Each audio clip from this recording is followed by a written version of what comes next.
जय हिंद प्यारे बच्चों, आप लोगों का एनपीजी क्लासेस में स्वागत है। मैं आप लोगों के सामने एटम टॉपिक पे चर्चा करने जा रहा हूँ, जहाँ एटम शब्द की उत्पत्ति, एटम का इतिहास, इन सभी बातों पे चर्चा की जाएगी। सबसे पहले बात करते हैं एटम। एटम जिसे हिंदी में क्या कहा जाता है? परमाणु। एक तरह से देखा जाए तो परमधन अणु शब्द से ये बना है। परम अणु कहने का यह मतलब है कि किसी द्रव्य का या किसी पदार्थ का वह छोटे से छोटा कण जिसको पुनः और भी छोटे रूप में बांटा न जा सके। यानी कहने का मतलब क्या है कि एटम शब्द का प्रयोग सबसे पहले ध्यान दीजिएगा 500 BC, ध्यान दीजिएगा 500 BC पूर्व की जब बात करते हैं, बर्थ ऑफ क्राइस्ट जिसे ईसा पूर्व के नाम से जाना जाता है, जिसमें एक इंडियन फिलासफर थे जिनका नाम था महर्षि कणाद। जो एक इंडियन फिलासफर थे जिनका नाम था महर्षि कणाद। 500 BC पूर्व, 500 BC पूर्व एक भारत के महान ऋषि थे, नाम था महर्षि कणाद। महर्षि कणाद इन्होंने सबसे पहले ये कहा था कि किसी मैटर या किसी पदार्थ की जब हम बात करते हैं या किसी द्रव्य की बात करते हैं, अगर उसे छोटे से छोटे टुकड़े में अगर काटा जाए, अगर इन्होंने कहा था कि if we cut the any particles in any matter in the smallest and smallest part, then at last a part or particle may forms which cannot be again cut। यानी सीधा सा मतलब था, उन्होंने कहा था कि किसी पदार्थ या द्रव्य को अगर उसे छोटे छोटे टुकड़ों में काटा जाए तो बार बार काटने के बाद अंत में एक ऐसा कण बनेगा जिसको पुनः दोबारा काटा नहीं जा सकता है। उसी पार्टिकल या उसी कण को इन्होंने परमाणु नाम दिया। क्या उन्होंने कहा? परमाणु। उन्होंने कहा कि सूक्ष्मतम, सीधा सा मतलब था सूक्ष्मतम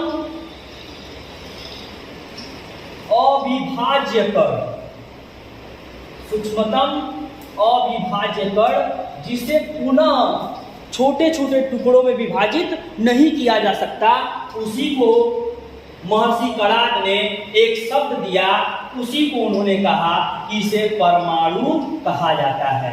इसे यानी परमाणु शब्द का सबसे पहले प्रस्तुतिकरण जो है महर्षि कणाद ने किया था। बाद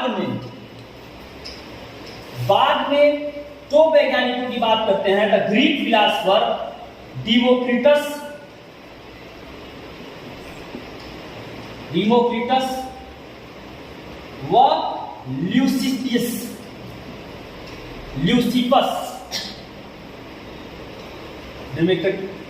और ल्यूसिपस, ये दो ग्रीक फिलासफर थे। इन्होंने कहा कि इस परमाणु को एक विशेष शब्द दिया जाता है जिसे इन्होंने एटम नाम दिया। यानी परमाणु को एटम के रूप में, यानी एटम शब्द जो है, वर्ड एटम जो है वो डिमोक्रिटस और ल्यूसिपस नामक वैज्ञानिकों ने दिया था। उन्होंने कहा कि एटम जो है ग्रीक शब्द से बना है। किससे बना है? ग्रीक शब्द एटामोस। किससे बना है? एटामोस, जिसका मतलब होता है अविभाज्य। क्या होता है?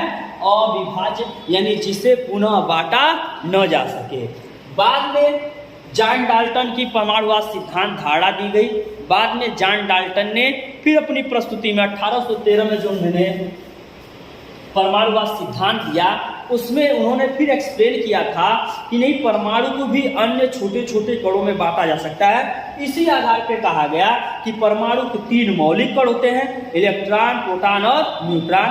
बाद में ये भी कहा गया कि इलेक्ट्रॉन, प्रोटॉन, न्यूट्रॉन के अलावा और भी पार्टिकल होते हैं जो एटम में पाए जाते हैं, जिन्हें neutrino, anti neutrino, mu meson, pi meson, positron, भिन्न भिन्न कणों के नाम से जाना जाता है।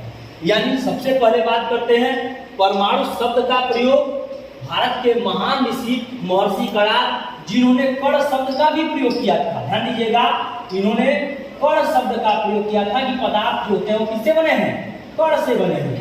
लेकिन फिर इन्होंने कहा कि अगर इसी कण को या किसी पदार्थ को बार बार उसे विभाजित किया जाए तो अंत में एक ऐसा कण मिलेगा जिसको पुनः बांटा नहीं जा सकता है। उसी को उन्होंने क्या कहा? परमाणु। बाद में परमाणु को डेमोक्रिटस और ल्यूसिफस ने क्या कहा? एटम कहा। और भारत के एक और दार्शनिक थे जिनका नाम था कात्यायन। जिनका नाम क्या था? इस बात को ध्यान दीजिएगा। भारत के वो भी महान दार्शनिक थे जिन्होंने पखुदा कात्यायन नाम करके, उनका नाम था पखुदा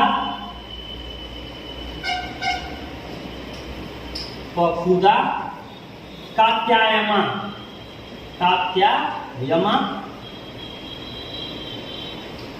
इन्होंने पखुदा कात्यायन ने इन्होंने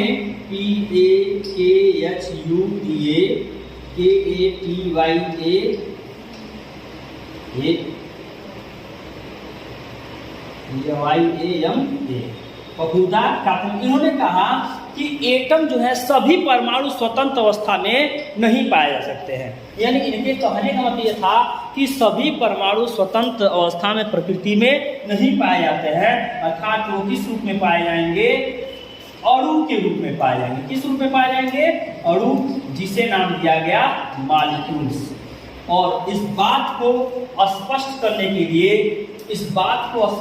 लिए 18वीं शताब्दी की बात की जाती है, 18th सेंचुरी। किसकी बात की जाती है? 18वीं शताब्दी, 18th सेंचुरी। एंटोनी लेवाजियर,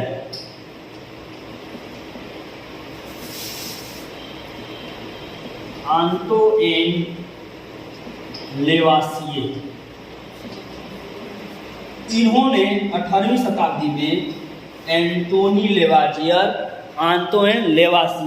18वीं शताब्दी में इन्होंने कहा कि जो परमाणु होते हैं उनके मिलने से अणु का निर्माण होता है। और इन्होंने नए नए सिद्धांतों को भी प्रतिपादित किया, जिसमें इन्होंने एक नियम दिया था, law of conservation of mass. इन्होंने जो नियम दिया था उसे कहा जाता है law of conservation of mass. इसे कहते हैं द्रव्यमान संरक्षण का नियम। द्रव्यमान संरक्षण का नियम। द्रव्यमान संरक्षण का नियम यह कहता है न तो द्रव्य उत्पन्न किए जा सकते हैं, न ही नष्ट किए जा सकते हैं, उन्हें एक रूप से दूसरे रूप में बदला जा सकता है। अर्थात एक उदाहरण स्वरूप ले लिया जाए कि जैसे NaOH प्लस HCl और बनेगा जो पदार्थ NaCl प्लस H2O। इधर इन दोनों की जो मात्रा होगी वही द्रव्यमान की रूप में मात्रा यहाँ भी होगी। यानी जितना द्रव्य लिया गया उतना ही द्रव्य हमें रासायनिक अभिक्रिया के पश्चात प्राप्त हुआ। यानी द्रव्यमान में कोई परिवर्तन नहीं हुआ, द्रव्य न ही उत्पन्न किया गया न ही नष्ट किया गया, इसके रूप में केवल परिवर्तन देखने को मिले, इसीलिए इसे द्रव्यमान संरक्षण का नियम कहा जाता है। इस बात को समझिएगा। NaOH 40 ग्राम, HCl 36.5 ग्राम, NaCl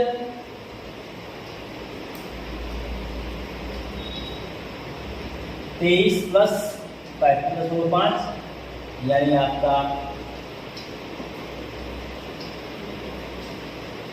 58.5 प्लस 18 देख लिया जाए तो 76.5 ग्राम यहाँ पे भी और 76.5 ग्राम यहाँ पे भी। यानी देखा गया कि जितनी मात्रा पहले ली गई थी वही मात्रा अभिक्रिया के पश्चात भी थी। इसी को द्रव्यमान संरक्षण का नियम कहा जाता है। यहाँ आपको एक बात सुनने को मिली, हो सके ये बात आपको ताजुब हो। सोचिए कि 500 BC वर्ष, यानी यहाँ पे ईसा पूर्व की बात की जा रही है, उस समय भारत के महान ऋषि महर्षि कणाद ने सबसे पहले परमाणु शब्द को प्रस्तुत किया था। परमाणु को एटम के रूप में नाम दिया था डेमोक्रिटस व ल्यूसिफस ने। इन्होंने कहा कि एटम जो है ग्रीक शब्द एटोमोस से बना है, जिसका मतलब होता है अविभाज्य। इसे अनकट कहा जाता है। क्या कहा जाता है? अनकट, यानी जिसको पुनः काटा न जा सके। बाद में और भी वैज्ञानिकों ने कहा कि भाई परमाणु स्वतंत्र अवस्था में नहीं पाए जाते हैं, केवल जीरो ग्रुप यानी अक्रिय गैस परमाणु तत्व स्वतंत्र अवस्था में पाए जाते हैं। उसमें भी सभी परमाणु स्वतंत्र अवस्था में नहीं होते हैं। कुछ परमाणु त्रिज्या बढ़ने के कारण क्रियाशीलता बढ़ जाती है और वो क्रिया करके यौगिक के रूप में पाए जाते हैं, जैसे जेनान और रेडान की बात करते हैं।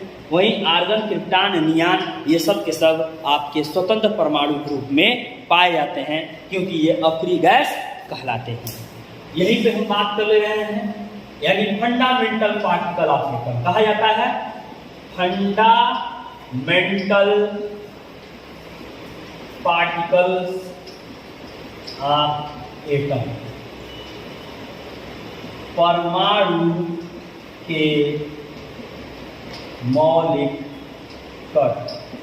जब हम परमाणु के मौलिक कण की बात करते हैं तो परमाणु के 3 मौलिक कण होते हैं, ये याद रखिएगा। परमाणु के कितने मौलिक कण होते हैं? 3। यहाँ पे मुख्यतः की हम बात करते हैं। मैंने अभी बताया कि इसके और भी कई सब एटॉमिक पार्टिकल हैं, जिसके नाम मैंने दिए, neutrino, anti neutrino, mu meson, pi meson, positron, लेकिन ये सब अस्थायी रूप में नहीं पाए जाते हैं। और मुख्यतः अस्थायी रूप में जो पाया जाता है वो इलेक्ट्रॉन, प्रोटॉन और न्यूट्रॉन है, जिसमें सबसे अधिक अगर अस्थायी देखा जाए तो न्यूट्रॉन होता है। न्यूट्रॉन का अस्थायित्व जो होता है इलेक्ट्रॉन और प्रोटॉन से कम होता है। इस बात को याद रखिएगा। परमाणु की मौलिक की बात करते हैं, मुख्यतः इसके 3 मौलिक कण होते हैं। मुख्यतः 3 मौलिक